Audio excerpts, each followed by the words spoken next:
With the federal government footing the bill, the county has 1,500 summer youth employment jobs available, but with only half of them filled so far, there seems to be a shortage of applicants.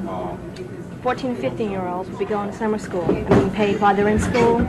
16 to 21-year-olds will be going on work experience.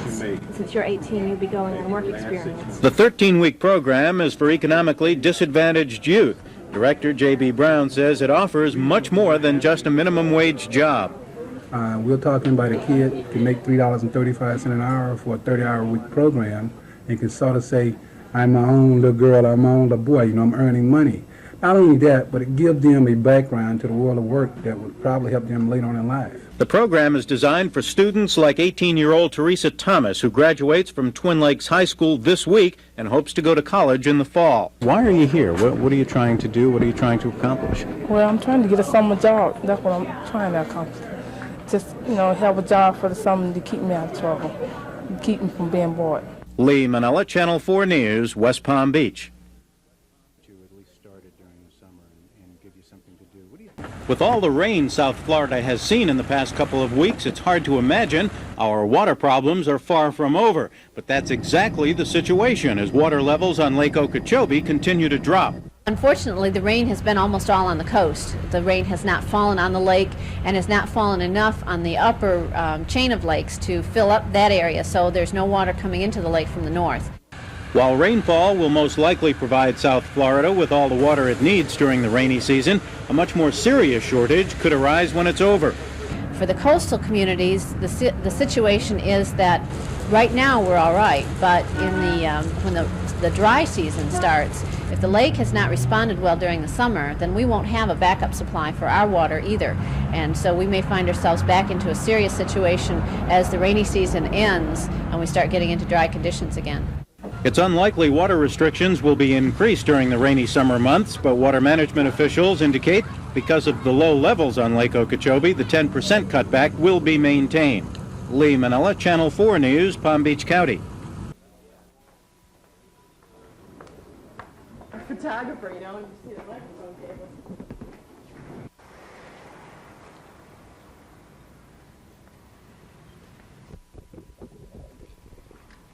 During the course of this investigation, evidence was discovered indicating violations of Chapter 838 of the Florida statutes involving public corruption and solicitation to accept the sum of $10,000 from a land management and development company in Palm Beach County.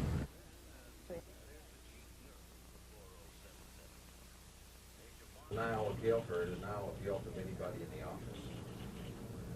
A full investigation will show that there was no criminal liability or violation of any laws, either criminal or civil, on the part of Mr. Reed, and that he is absolutely not guilty of any wrongdoing. Or why these allegations are being made. Whether they might have set up a sting operation and planned. Did they question any of the staff, you know? I believe that they did, but okay. Not sure what personal arrangements he's going to make. If he did. The Dreher Park Zoo is trying to raise $7,000. The cause is Hiram here, a 500-pound tortoise. It seems he's ready to come out of his shell and is looking for a little female companionship. He's right now basically the zoo's heartbreak kid. We know he's the fertile turtle. Hiram's a 40-year-old Aldabra tortoise, and as his species has never been bred in captivity in this country, he and his mates-to-be will have their work cut out for them. This might be a little indelicate, but why does he need two females? Well, I was asked one time by a minister in the area if he was a polygamist or not, but it's just the law of averages. You cut it down, the females that we have a line on or we know we'll be able to acquire if we attain the money, we're out wild caught. And we're going to bring them in, and naturally if you have two, you cut your odds to 50-50. So. Hiram's been rather non-committal about the whole affair, but every now and then you can see what appears to be a slight smile on his face and a glint in his eye. Lee Manella, Channel 4 News, West Palm Beach. It's not new, but perhaps with Florida's growing water problem, its time has come. The tensiometer, a device that can tell how dry your lawn is and turn on your automatic sprinkler when needed. Preliminary results from a series of experiments in Boca Raton have produced dramatic results. So far, what have you been able to learn? Well, basically that Florida residents are overwatering their lawns way too much. In the city of Boca Raton, which has one of the highest water use per capita of any city in Florida, they've been overwatering by 30 to 50%. And how much could be saved if all Floridians stopped overwatering?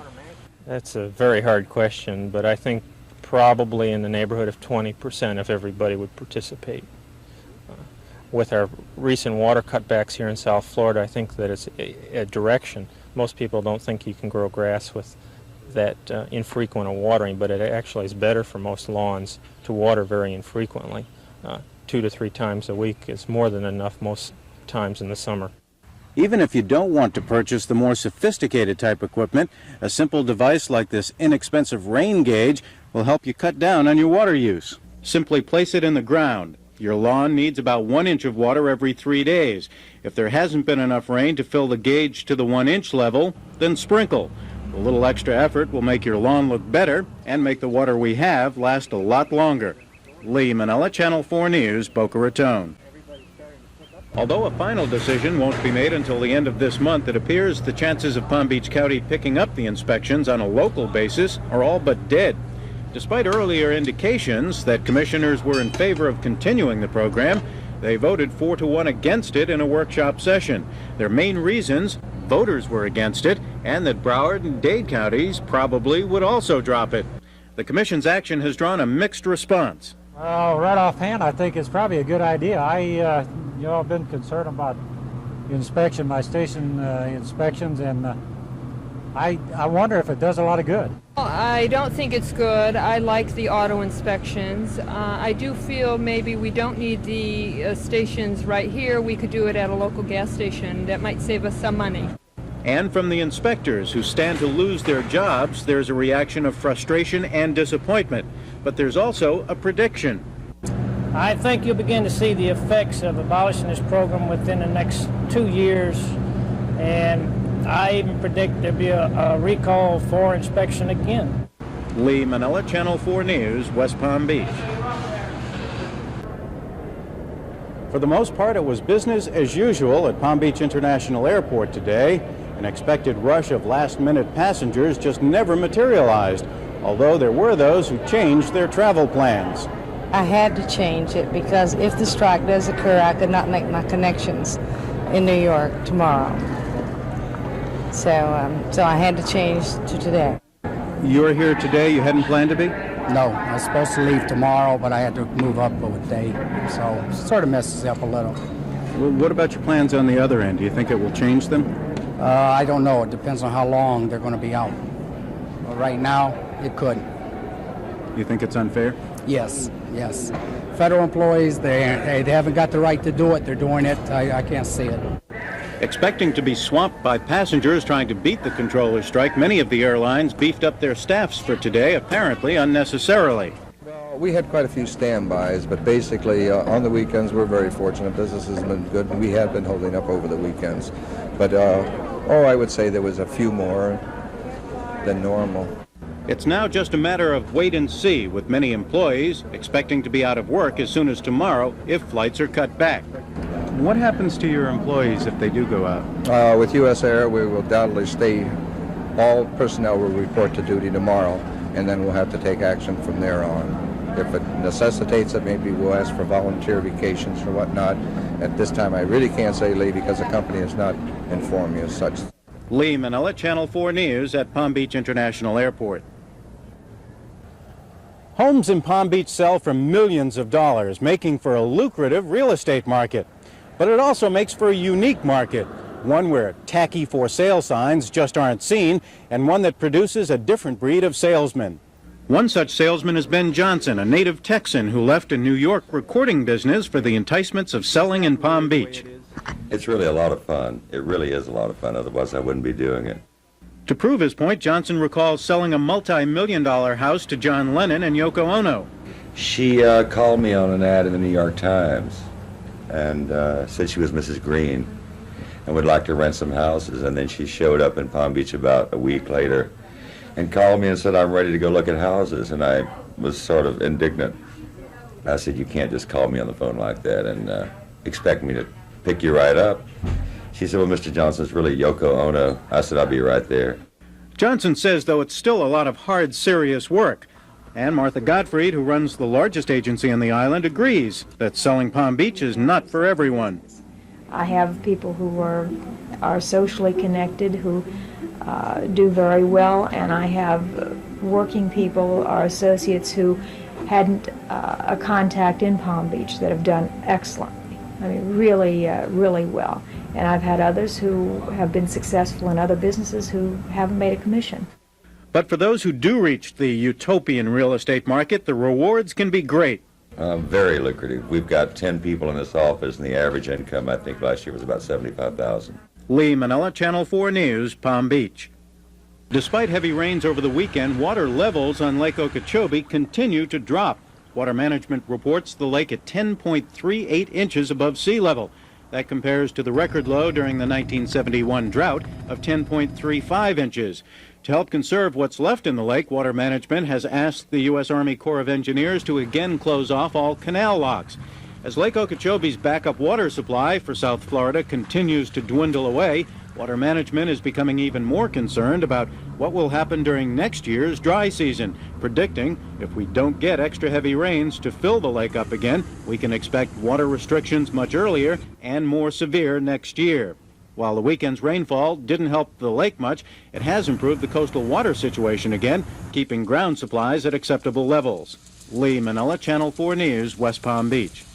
A controversial lawsuit filed against the State Department of Revenue by suspended property appraiser David Reed will be continued by his successor.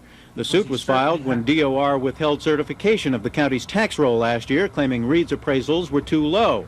Last week, Governor Graham suspended Reed amid charges the appraiser had accepted bribes in exchange for lower assessments.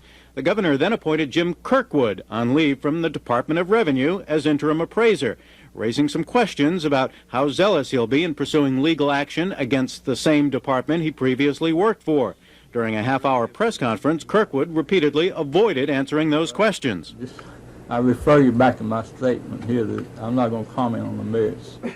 The results of the lawsuit will play a large part in future assessments and the possibility of having to pay retroactive taxes. But again, Kirkwood has little information for taxpayers. I don't know what you expect me to tell them. At this point in the game, the tax roll is coming out. The taxes that people pay are a combination of millage and values minus exemptions. And I have no control over the levying authorities. I don't know what budget requirements that people have asked for and the services they need.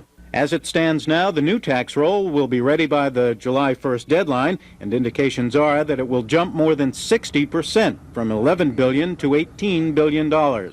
Lee Manella, Channel 4 News, Palm Beach County.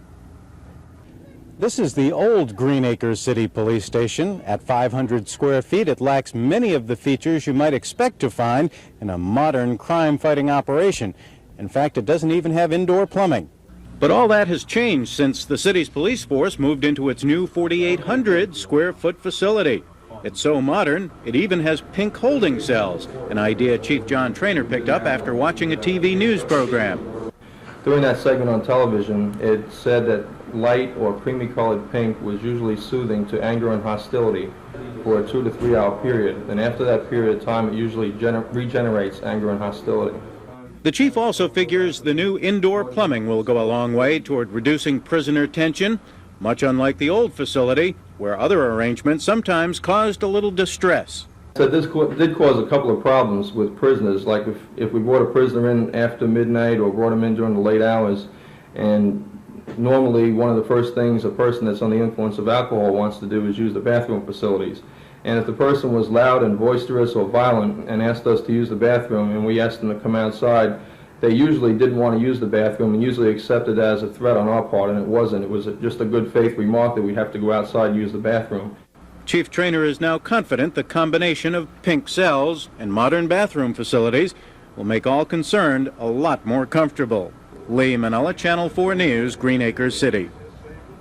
The Florida Wildlife Federation, a statewide conservation group, is threatening legal action if West Palm Beach goes through with its plan to outlaw airboating and most other recreational uses of its water catchment area. City commissioners have already given preliminary approval to the measure, citing excessive littering and vandalism. But claiming airboats have been proven beneficial to wildlife areas, the Federation says airboaters are not the culprits. I think what we need here is some supervision, not to just take away people's rights. I think this is what bothers us, taking away the rights of the people. You think the City Commission's action then is a little arbitrary? I think it's very unjust, and they haven't looked at it very hard.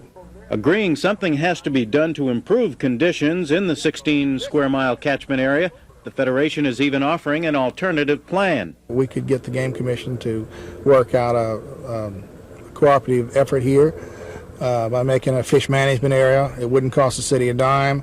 It would put some law enforcement in here and some biological management. And we would decide then what uses could be in here biologically, not just because someone doesn't like airboats or doesn't like people who go bass fishing or that sort of thing. Final approval of the city ordinance is set for early next month. If it passes, though, it could be just the beginning of a long legal battle. Lee Manella, Channel 4 News, West Palm Beach. On a steady decline for months, it came as no surprise this morning when figures showed Lake Okeechobee had dropped below the 1971 low of 10.35 feet. The lake presently is at 10.34 feet, which is a decline of about 0.02 of a foot for the last several days.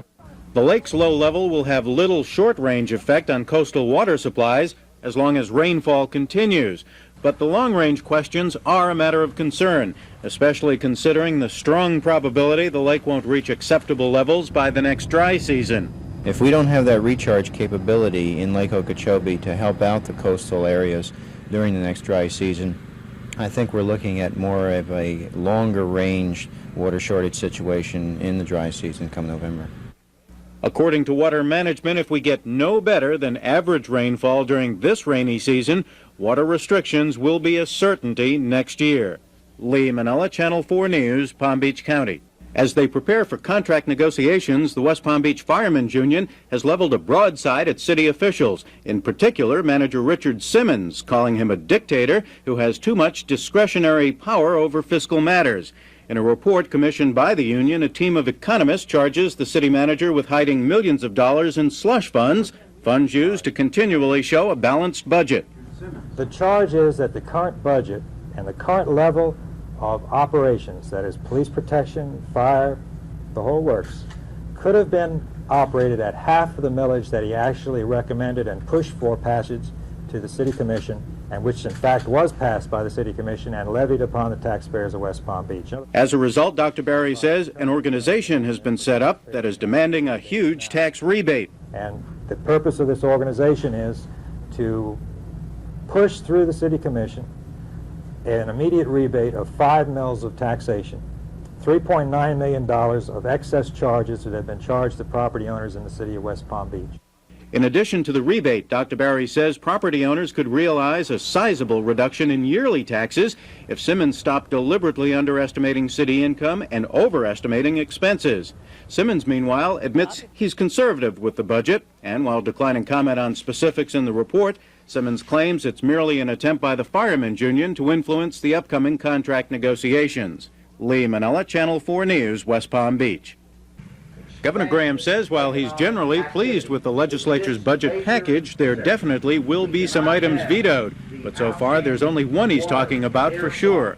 Well, there will be a number of veto decisions in the Board of Regents area where I believe that the legislature has made a political judgment instead of an educational judgment. The governor, however, declined comment on which university programs would fall under the veto acts. And as for the rest of his decisions, we'll just have to wait until the last minute. I would like to wait until we've had an opportunity to look at the total budget, and we'll be making our announcements later tonight or first thing in the morning as to what items we veto. The governor was wrapping up a 5-day swing through South Florida with a groundbreaking ceremony in Palm Beach County for the Motorola Company. Lee Manella, Channel 4 News, Boynton Beach. After several years in the site selection and planning stages, the Motorola Communications Group has finally broken ground for a new 600,000 square foot plant in Boynton Beach. Amid ceremonies that included Governor Bob Graham, dozens of dignitaries, a skydiving exhibition, and a bulldozer to break ground instead of the traditional gold-plated shovels, Motorola officials predicted tremendous growth for the local area.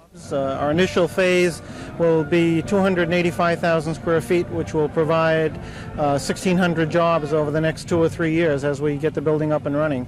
And most of the people will be recruited locally from this community. And I think we'll see growth in this area similar to what we saw in Plantation when we started our facility there. And it was a simple matter of available space that brought about the decision to build a new facility 50 miles up the coast rather than expand at Plantation. We in fact looked in the Broward County area and we couldn't find a site that was available, that was developable enough in the time we were trying to develop this facility, where it wasn't already too congested. Some of the sites out west we looked at we felt were 5 or 10 years out. And the site we've chosen here is just a very excellent site. This groundbreaking is just the beginning. There will be 3 more phases of construction during the next 10 years, with Motorola eventually employing some 5,000 workers in Palm Beach County by the mid-1990s. Lee Manella, Channel 4 News, Boynton Beach. Once known almost exclusively as a resort community, Boca Raton has been discovered as a nice place to live, and more, it seems, the new residents are coming from Dade and Broward counties. In the last 10 years, Boca Raton's population has increased 2.5 times. While most new homebuyers are still from out of state, there's been a steady increase in the numbers from neighboring counties to the south, and it seems most of the new residents are leaving Dade and Broward for the same reasons. Barbara Sharp grew up in Miami, moved to Miramar, and then Sunrise. We found it a lot more peaceful and quiet, slower paced living up here than we did in Sunrise. It had gotten very hectic, seemed to be overcrowded, overpopulated. For Linda and Ken Cooper, it's a similar story: crime, overcrowding, congestion. It was that no one speaking our language down there. People were rude and unfriendly. It just wasn't the type of community we wanted to live in, to buy in. But in Boca Raton, the Coopers have found what they were looking for. I could come up here. I have a beautiful, controlled, very, very controlled community, very controlled city rules and regulations. It's just nice here. I don't even feel like I'm in South Florida anymore. The difference between here and Dade County is like night and day. While further rapid growth in the Boca Raton area is inevitable, city officials, developers, and homeowners all seem confident that, having learned from the mistakes made in Dade and Broward, that they'll be able to maintain the peaceful, quiet character of their community. Lee Manella, Channel 4 News, Boca Raton. While coastal water supplies remain in good shape, the Water Management District is becoming increasingly concerned about Lake Okeechobee. With levels now just fractionally above record all-time lows, a crisis team has been set up to figure out just what can be done. Water Management spokesman Bruce Adams says many alternatives are being looked at. Deep aquifer storage, back pumping of coastal waters into the water conservation areas, increasing the level of Lake Okeechobee, wastewater reuse or recycling of wastewater within the communities, and other things such as cloud seeding and increased regulation of the water use. While usually considered a last-ditch effort, the critically low lake level is making cloud seeding a serious consideration. The problem is that it's very expensive to use, and the probability of getting results out of it are not near 100%. So you've got to be pretty concerned and in an effort to use this, be able to use that money in that direction because of the fact that it is quite a bit expensive. And there's even more bad news for those communities surrounding Lake Okeechobee. Already under a 25% mandatory water restriction, the crisis team is looking at the possibility of increasing it. What we're doing is a statistical and economic analysis of the effect of increasing that restriction around the lake to a higher level, say 50%. Meanwhile, conditions along Florida's southeast coast remain stable, as periodic rain showers are keeping ground level water supplies high enough to meet the demand. Lee Manella, Channel 4 News, West Palm Beach. Lots of visitors sunbathing on Florida beaches, taking in tourist attractions, spending money at hotels, motels, and restaurants. That's the optimistic prediction for the state's summer tourism prospects from Florida's Secretary of Commerce. And it's a prediction that comes despite recent indications there might be fewer foreign visitors to the Sunshine State this summer. We're doing a great deal in international promotion. I think the statistics at the end of the summer are going to be appreciably better than people believe that they are. But Levin also points out that this year visitors are finding out the state extends beyond the Dade County line.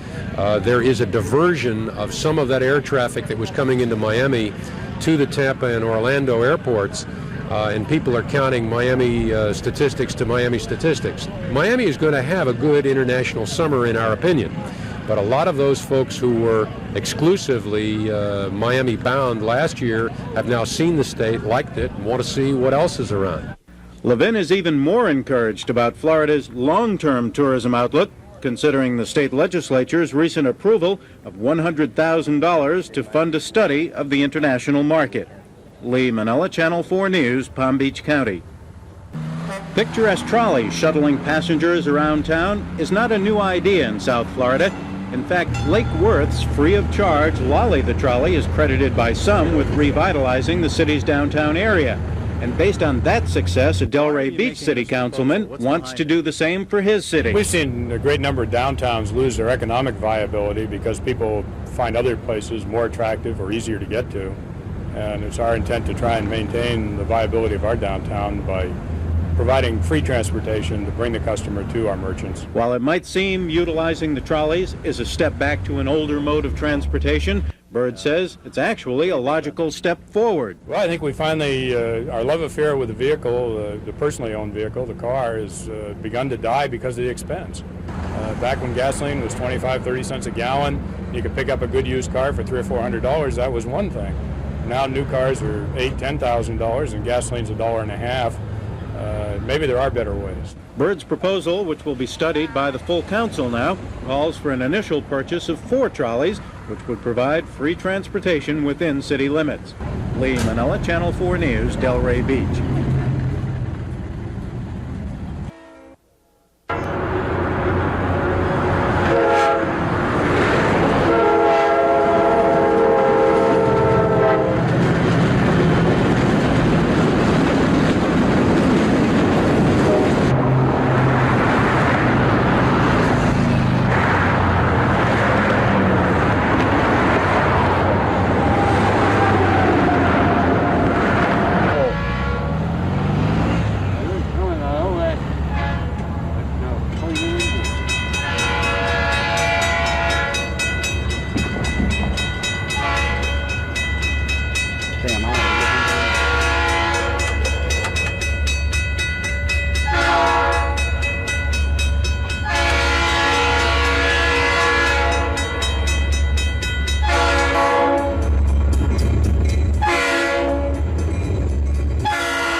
Since 1978, non-residents of Florida have been paying a tax on tangible personal property, such as household goods and furnishings, and it's levied in addition to any other property tax. But now, facing legal action over non-payment, a North Palm Beach attorney intends to battle the tax in court. Because I'm a non-resident, and the legal decisions that have come out of the Circuit Court in Broward County and also the First District, if you'll read those decisions, you'll find that that particular tax against non-residents has declared to be not legally collectible. According to Kay, the Broward suit filed by appraiser William Markham was thrown out of the state Supreme Court on a technicality, not on its merits. and as a result, Kay is confident he'll be successful. Meanwhile, county tax collector Alan Clark maintains the extra tax on non-residents is legal and that he's just carrying out state directives. It was. The Department of Revenue says it is a legitimate tax. It has been certified to me in Palm Beach County for collection, and I am collecting it, and I have collected it for the years 78, 79, and 80 with great success, I may add. If Kay, who's also seeking class action status for his defense, wins his case, it could have far-reaching effects statewide. He says if the tax is eventually declared illegal, it could also mean millions of dollars in tax refunds. Lee Manella, Channel 4 News, Palm Beach County. That we're probably faced with the worst water crisis we've had in the state of Florida since man's been here.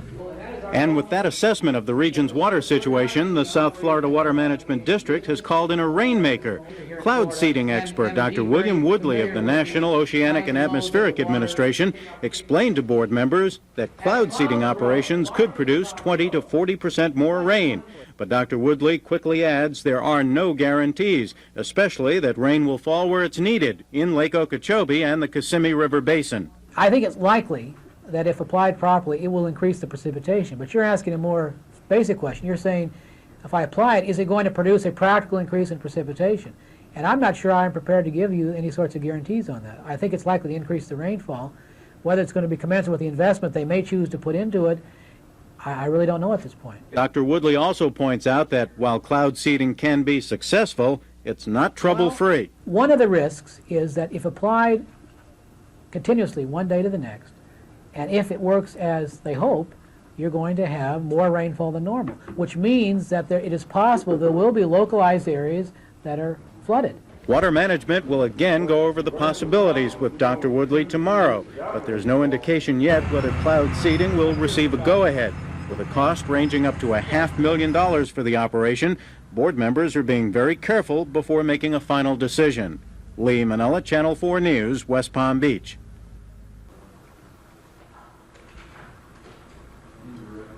Season, that's not going to get us out of trouble. We need normal or above normal rainfall. If we were standing here under 5 feet of water, which would be about right up to my neck, it would be an emergency, wouldn't it? The fact is that we're standing here with the water more than 5 feet below our feet and almost unreachable.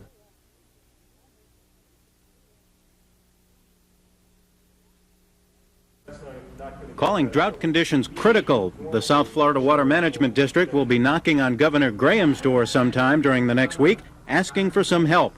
Board Chairman Bob Clark explains. I think that it's gotten to that stage.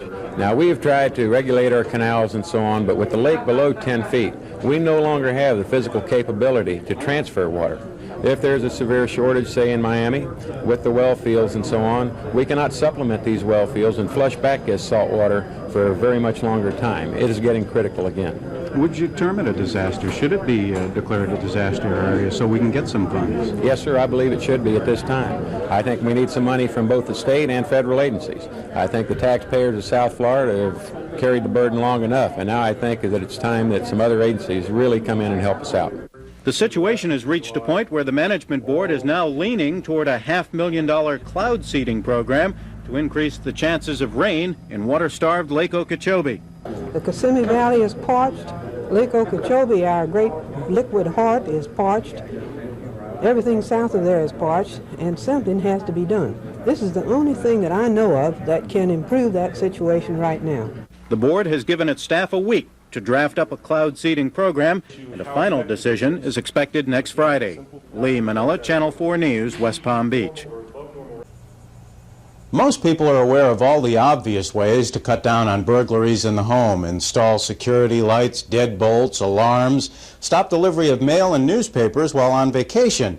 But there are many other simple preventive measures that aren't quite so well known. Many people use inexpensive timers to turn lights on and off while they're away on vacation, but you can use them all the time. Have one set so a light goes on in the middle of the night while you're sleeping, just for a half hour or so. Anyone prowling around will think twice. If you can afford more timers, place them in several rooms. A burglar's natural enemy is noise. If you're going out for a few hours, leave a radio on. It'll give the appearance that someone's home. Bells sewn onto your drapes might be just enough to scare off an intruder, or if you're at home, at least give you enough time to call police. Make it harder to get into your home. You can replace hinge pins with an inexpensive device called a hinge lock. It actually screws into the door frame so the pin can't be removed and the door popped open. Law enforcement agencies agree that devices and measures like these are proof that you don't have to spend a lot of money to secure your home, and that they're all aimed at achieving one result.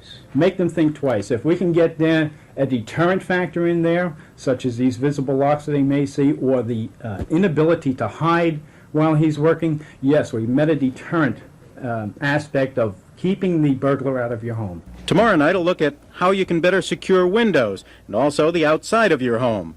Lee Manella, Channel 4 News, Lake Park. To help protect your home from burglary, just remember the 3 Ds: delay, deterrent, and detection. You want to slow the criminal down, make him think twice. One of the easiest ways to gain access to your home is through a window. There are all sorts of devices that can be attached to window casements to help lock them in place.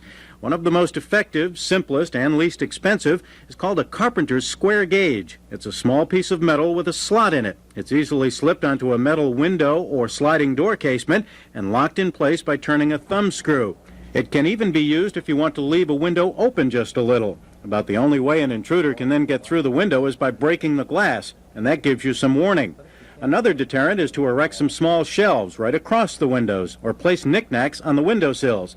The burglar then has to knock them over or take the time to move them. Outside your home, take a little extra care when landscaping. Don't give an intruder a place to hide and do his work. Keep window shrubs trimmed down. And think about planting thorny bushes or cactus around windows.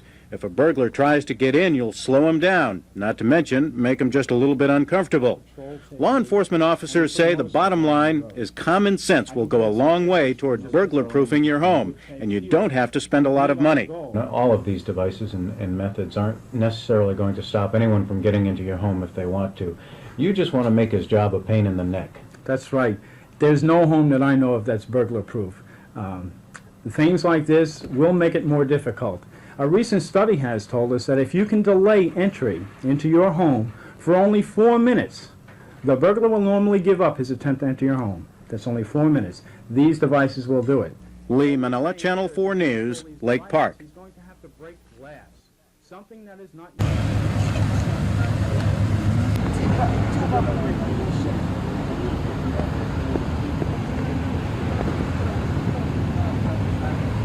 More people are coming. That's just got to be stopped. It can be. And there's one demanding special concessions. If there's a limit, they would have to explain why they deserve priority. As do the Haitians and as to the Cubans. As to the Haitians, we believe they should be promptly processed and promptly returned to their country if they do not meet the definition of a refugee. The overwhelming majority of the Haitians are not political refugees in any sense of the word. They are coming from a country that is poor. They have a government that is oppressive, and the same thing could be said of approximately 3 to 4 billion people who live in the world.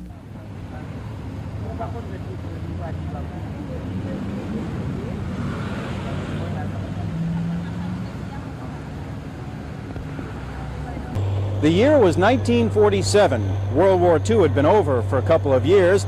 With a peacetime economy swinging into high gear, it was time for a new city hall in West Palm Beach. Of course, this is all that remains of it now, as it makes way for a new county complex. But during demolition, workers discovered an old time capsule buried in a cornerstone. Opening the capsule revealed some old newspapers, various documents, aerial photographs, and money of the day, which included real silver coins. And it was time for a little nostalgia from 3 men who were city commissioners in 1947. We had good times and we had poor times. We've here through the Depression, and this was when things were just beginning to look a little bit brighter. We had to do a lot on little. We had very little money, and the city at that time was small compared to what it is now. Your meetings, fortunately, now are pretty quiet and peaceful. We used to have a lot of arguments and fights. Lee Manella, Channel 4 News, West Palm Beach. I got the coolest job in town. Right here in this ice plant. It's 18 degrees. If you're lucky enough to work at a place like the Delray Ice House, you don't have to worry too much about keeping cool during these record-setting hot days. But for the rest of us, it's a different story. And it seems keeping cool usually has something to do with the water. A dip in the Atlantic Ocean can be helpful, and while lying on the beach, a strategic towel can keep the sun's rays away. If you can't make it to the beach, a nearby swimming pool might do the trick. How have you been keeping cool? Well, I just have 2 days off, so I just take that time to stay cool. Just don't overdo it. You can't overdo it, it's too hot. Well, for example, today I came to this pool because of the heat. So that's mainly it. And has it worked? Definitely. Of course, you don't have to have water to keep away from the scorching rays of the sun. It seems more and more people these days are finding quiet, shady spots to rest and enjoy an ice cream cone. Don't forget, an umbrella can keep more than the rain away. And finally, while there aren't any definitive studies to prove it, this is probably one of the higher-ranking methods of beating the heat. Finding a dark, air-conditioned, secluded watering hole which abound throughout South Florida, a tall, cool beverage at your side, and of course the stamina to simply sit and wait out the hot weather. Lee Manella, Channel 4 News, West Palm Beach. Hank Wilson boasts almost anyone can learn how to ride a unicycle in just 12 days. The reason is his invention that he simply calls a cage. It provides a little extra stability when getting started. We're born with two fears. One is the fear of falling, the other is the fear of loud noises. And if you fall here, you make a loud noise. But nobody ever falls. We have one motto, all my students have with it: never fear when Hank is near. Wilson's newest student is a 68-year-old retiree who picked up a $4 bargain unicycle at a flea market and figured he might as well use it. Can you master this, do you think? Oh yes, I'm confident. I'm going to go by whatever he says. He says I can master. What do you think so far of what you've learned? I think it's going pretty fast because this is only the second lesson essentially. And on occasion, when you hit it right, you know, you go quite a ways. Lee Manella, Channel 4 News, North Palm Beach. No decision on declaring the region a drought disaster area is expected from the state until later this week, but the South Florida Water Management District says it is looking good. People in the Office of Disaster Preparedness seem to be inclined to agree that we are in a disaster situation and eligible for that designation. If it comes through, it could mean some financial aid for a planned cloud seeding operation that would provide more rain on Lake Okeechobee. The project's cost is estimated at about $500,000. Meanwhile, water use is starting to creep up again in South Florida, with several communities falling below the requested 10% cutback. We have gone for a number of months now under these restrictions, and people tend to start taking it for granted, and they forget that they have to be real cognizant of the fact that they must restrict their own water use. Areas falling below the requested 10% mark include Boca Raton, the Florida Keys, Lake Worth, and Riviera Beach. Lee Manella, Channel 4 News, Palm Beach County. You know it exists. It's even almost measurable, but you can't quite put your finger on it. You could describe it as a general slowdown. People seem to accomplish just a little bit less than they usually do. It's the result of a strange phenomenon that strikes each year. It's called the summer doldrums, when we all put everything on cruise control for a couple of months. When you're looking for it, it's fairly easy to spot. You'll recognize some of the symptoms. There seem to be fewer government meetings, and when they are held, they're a shade shorter than usual. It always takes a ring or two more for telephones to be answered. Lunch hours seem to start a few minutes earlier and last a little bit longer. It appears people always have time to sit and daydream, and it's interesting how there's always an opportunity for chatting with friends. It's barely noticeable, but there are also fewer cars around, and they seem to travel 1 or 2 miles an hour slower. And you know, you don't even have to feel guilty about it. It's an affliction that hits everyone. Nobody's immune to it, no matter how hard they try. In fact, I meant to do this story 3 days ago, but it seems something more important came up. Lee Manella, Channel 4 News, West Palm Beach.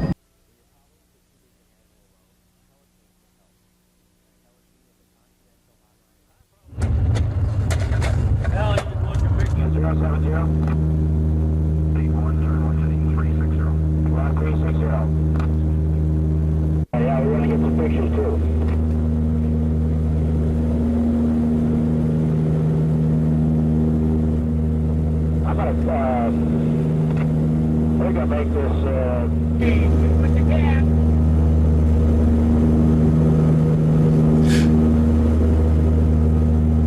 And what you see straight ahead, approximately 6 miles, we have 3 tunnels. The center one is the bulkiest and the most suitable of the 3. And through here, we will penetrate in and